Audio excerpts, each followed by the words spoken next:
When was the last time you woke up in the morning and your body responded the way it used to, without effort, without medication, without doubt? And let me ask you something uncomfortable but important. What if that quiet change you've been ignoring has nothing to do with age at all? I see this moment every week in my clinic. Men sit across from me, lower their voice, avoid eye contact, and say the same thing. I guess this is just part of getting older. But here's the truth I need you to hear right now. That assumption may be putting your health at serious risk. Because what's happening in your bedroom is often the first warning sign of what's happening in your blood vessels, your heart, and even your brain. And covering it up with a pill while ignoring the real cause is like turning off a dashboard warning light while the engine is still overheating. The good news is this: you are not broken and you are not out of options.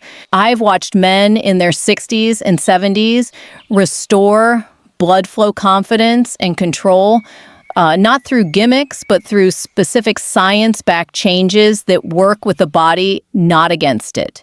Stay with me, because in the next few minutes, I'm going to show you exactly where most men go wrong, and in the simple shift that changes everything. Let me start with something I see far too often, and it's usually the first place men underestimate the problem.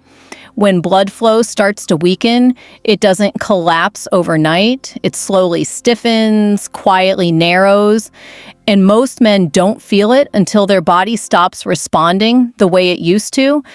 And that moment, that hesitation, that inconsistency is usually what brings them into my office. I often explain it this way. Your arteries are not pipes made of steel. They're more like flexible garden hoses. When you're younger, they expand easily, they deliver blood quickly, and everything works without effort. But over time, inflammation, oxidative stress, and poor diet cause those hoses to harden and lose flexibility. Blood still moves, but not fast enough, not strong enough, and erections are often the first thing to suffer. This is where berries come in, and I want you to hear this clearly, because this is not health food hype. Blueberries, strawberries, and blackberries are rich in compounds called anthocyanins. In clinical nutrition, these compounds are known for one primary job: protecting the endothelium, the delicate inner lining of your blood vessels. Why does that matter? Because the endothelium is responsible for releasing nitric oxide, the chemical signal that tells blood vessels to relax and open. No nitric oxide means restricted flow. Restricted flow means unreliable erections. It's that simple. One large study published in the American Journal of Clinical Nutrition followed over 25,000 men and found that those who regularly consumed flavonoid-rich foods, especially berries, had a significantly lower risk of erectile dysfunction. Not because berries act like a drug, but because they preserve the health of the blood vessels themselves. And here's the part most men don't expect. When blood vessels start working better, something shifts emotionally too. Men tell me they stop bracing for disappointment. Intimacy stops feeling like a test. Confidence returns quietly before anything dramatic even happens physically. This isn't about chasing performance, it's about removing fear.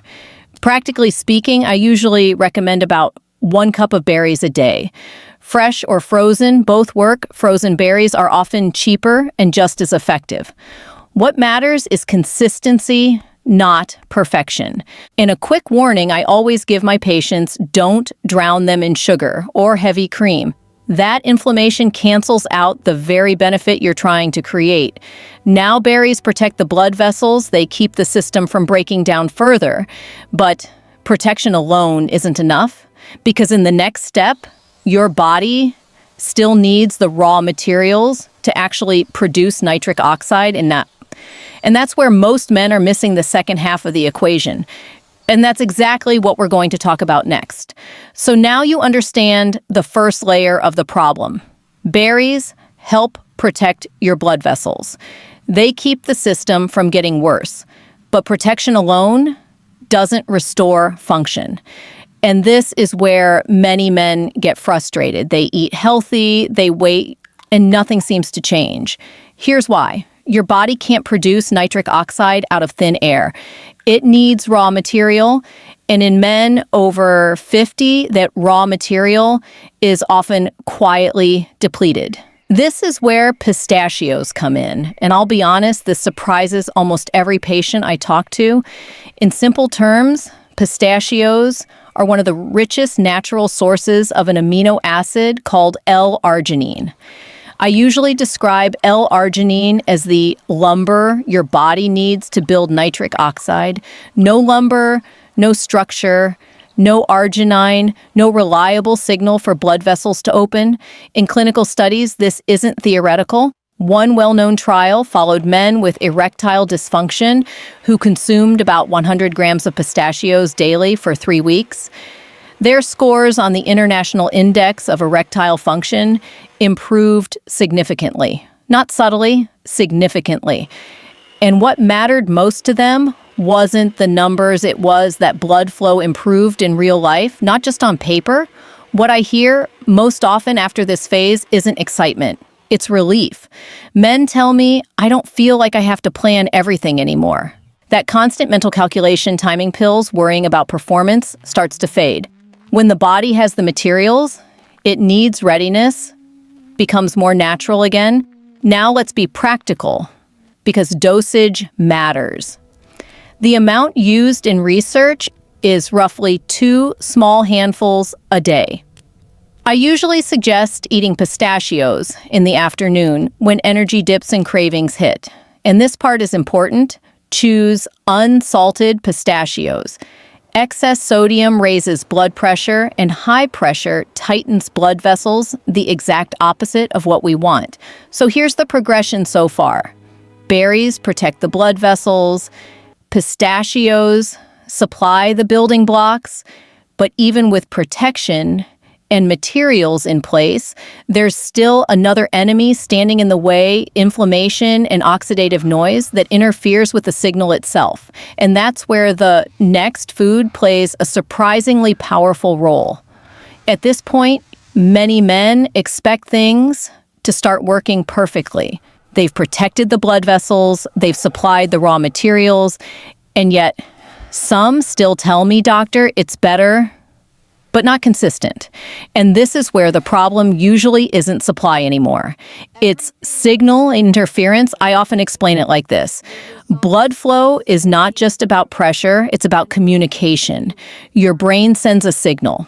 Your blood vessels have to hear it clearly, but chronic inflammation and oxidative stress create what I call static.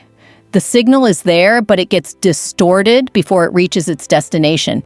This is where dark chocolate plays a surprisingly clinical role. Real dark chocolate, and I mean real, is rich in compounds called flavonols. These flavonols do 2 critical things at the same time. First, they increase nitric oxide availability in the bloodstream. Second, they improve the flexibility of the arteries, allowing them to respond faster and more smoothly to signals. Multiple studies have shown that cocoa flavonols can lower blood pressure and improve circulation throughout the entire body, not just in theory, in measurable outcomes. And when circulation improves globally, the body stops prioritizing survival and starts allowing function again. But here's the part men don't expect me to say. This isn't just physical. Sex after 60 is as much neurological and emotional as it is mechanical. Dark chocolate stimulates the release of serotonin and phenylethylamine chemicals associated with mood motivation and connection. When the mind relaxes, the body follows. I've seen men stop trying so hard, and that shift alone changes everything. Now, let me be very clear about the rules, because this is where most people sabotage the benefit. The medicine is in the cocoa, not the sugar. That means at least 70% cacao, 85% is even better. Milk chocolate is not a shortcut, it's inflammation in disguise. The amount matters too. 1 to 2 small squares a day is enough. More is not better. And if you're sensitive to caffeine or acid reflux, don't eat it late at night. So now we've addressed protection materials and signal clarity. But even a clear signal needs one final thing: power. Something that doesn't just support blood flow, but actively opens the lanes wide. And that's where the next step becomes a real turning point. By this point, most men expect improvement. The vessels are protected, the materials are there, the signal is clearer, and yet some still say to me, it works. But I still don't feel powerful. And this is where we move from support to activation. I often tell my patients, if your body were a high-performance engine, nitric oxide would be the fuel that actually opens the throttle. And one of the most reliable ways the human body produces nitric oxide is through dietary nitrates. This is where leafy greens and beets become non-negotiable. Spinach, arugula, kale, and especially beets are among the richest natural sources of inorganic nitrates we know. When you eat them, something fascinating happens. Bacteria on your tongue and enzymes in your stomach convert those nitrates into nitric oxide. Not hours later, not days later. This is a direct biological pathway. I explain it like this. Imagine a 2-lane road clogged with traffic. Even if the cars are in good condition and the driver knows where to go, progress is slow. Nitrates turn that road into a 6-lane highway. Blood doesn't have to fight its way through. It flows quickly, smoothly, and with purpose. Clinically, I see this effect beyond sexual health. Men tell me their legs feel lighter, their energy lasts longer during the day. That heavy, sluggish feeling disappears, and when circulation improves, system-wide erections stop feeling like a fragile event and start feeling like a natural response again. Now let's talk about how to use this correctly, because timing and habits matter. I usually recommend either a large daily spinach salad or about 4 ounces of beet juice. And here's a detail almost no one expects me to mention. Don't use antiseptic mouthwash right after eating these foods. Those oral bacteria are essential for converting nitrates into nitric oxide. Killing them off blocks the benefit.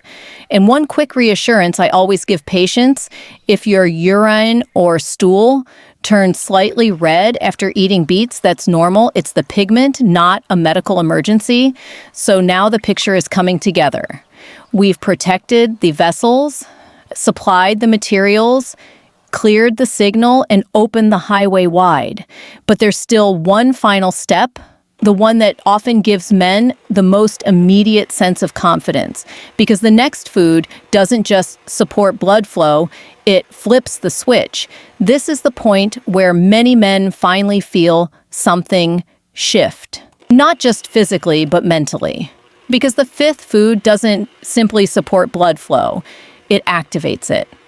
Watermelon is one of the most underestimated clinical tools I talk about, and that's because it works through a pathway most people never hear explained correctly. Watermelon is rich in a compound called citrulline. Inside the body, citrulline is converted into arginine, and arginine is then converted into nitric oxide. It's a clean, natural chain reaction.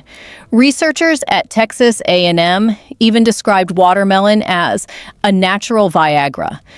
Not because it mimics the drug, but because it uses the same biological pathway to relax blood vessels. And the difference matters. Drugs force a response. This pathway allows the body to respond on its own terms. I've watched this change how men see themselves. When improvement comes from a simple fruit, something familiar, accessible, the sense of being a patient begins to fade. Men stop thinking of their body as broken and start seeing it as responsive again. That psychological shift alone reduces pressure anxiety and the fear of failure. Now, here's a detail almost no one uses correctly, and it makes a real difference. Most of the citrulline is not in the bright red flesh. It's in the pale white part of the rind. I often suggest using a vegetable peeler to shave some of that white rind into a blender. It's mild, it blends easily, and it significantly increases the effect. In terms of amount, 1 to 2 cups of fresh watermelon is enough. More is not better. And because it naturally opens blood vessels, timing matters. Eating it a few hours before planned intimacy often provides the most noticeable support. One practical note I always mention, watermelon is a mild diuretic. That just means you may need a few extra trips to the bathroom. It's not a problem, it's part of how circulation and fluid balance improve.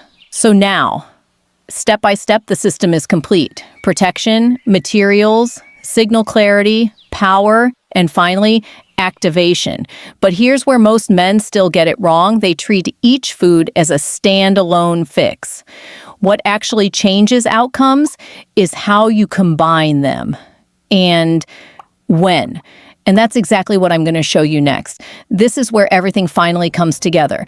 And it's also where I see the biggest mistake men make. They treat each food like a separate experiment instead of a coordinated system. Your body doesn't work in isolation. Blood flow is rhythmic. Hormones follow timing.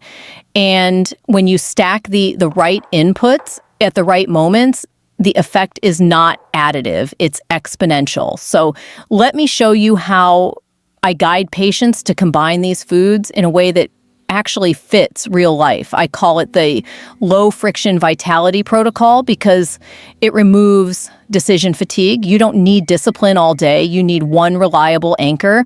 For many men, that anchor is the morning. A simple smoothie, 1 cup of frozen berries, 2 cups of watermelon, including a bit of the white rind, and a handful of fresh spinach. That's it. No powders, no gimmicks. When patients do this consistently, they've already activated 3 of the 5 pathways before 9 a.m. And here's what surprises them most. They don't feel stimulated, they feel clear. Energy stabilizes. That mid-morning slump softens, and the body starts responding more predictably throughout the day. Then we layer. In the afternoon, when blood sugar dips and cravings rise, pistachios become the bridge, not as a reward, as fuel. This is where the raw materials are replenished without spiking insulin or inflammation. Later, if dessert is part of the routine, dark chocolate replaces sugar, not for indulgence, for signal clarity and mood support. 1 or 2 squares is enough to keep inflammation low while reinforcing circulation. This sequencing matters. I've seen men eat all 5 foods in random order and feel disappointed, and I've seen others use this exact rhythm and tell me, for the first time in years, my body feels predictable again. Now let me reset expectations because this is critical. This is not a one-night fix. What you're rebuilding is vascular responsiveness. That takes repetition. Most men begin noticing changes in morning response and overall energy within 2 to 4 weeks. Not hours. And here's the truth I always end this section with. If your body didn't decline overnight, it won't recover overnight either. But when the foundation is right, progress becomes inevitable. And in the final part, I want to talk about something even more important than food mindset because it's the difference between men who regain confidence and men who quietly give up just before things turn around. This is the part almost no one talks about, and yet, in my experience, it's where many men either move forward or quietly stall. Mindset, not motivation quotes, not positive thinking. I'm talking about The physiological cost of fear. I see it all the time. Men who have done everything right on paper, they've improved their diet, they're supporting blood flow, they're more active, but the moment intimacy approaches their body, locks up. And when we talk, the same pattern appears. They're already rehearsing failure before anything even happens. Here's what I explain to them. Fear activates the sympathetic nervous system, the fight or flight response. And biologically, that response does one thing extremely well. It pulls blood away from the extremities, away from digestion, away from sexual function, straight to the heart and large muscles. So even if your blood vessels are healthier, even if nitric oxide is available, anxiety can shut the door at the worst possible moment. This isn't weakness, it's wiring. I've had patients tell me nothing is wrong until I start thinking about it, and that sentence alone tells me everything I need to know. Their body is capable, but their nervous system hasn't learned that it's safe again. That's why I always tell men restoration isn't just about adding the right foods, it's about removing pressure. When men stop treating intimacy like a performance review, something remarkable happens. The parasympathetic system, the rest and restore mode takes over, blood flow improves, breathing slows, the body cooperates. This is also why I advise against testing yourself too early. Chasing proof creates tension. Let improvement arrive quietly, let confidence rebuild before you demand results. And this is the emotional turning point I want you to recognize. Men who recover don't obsess over whether it's working today. They focus on consistency, trust the process, and allow the body to catch up. But there's one final mistake that can undo everything we've talked about, even when progress has already started. And if you don't avoid it, it can make men believe nothing works, right when it actually is. That's what we need to talk about next.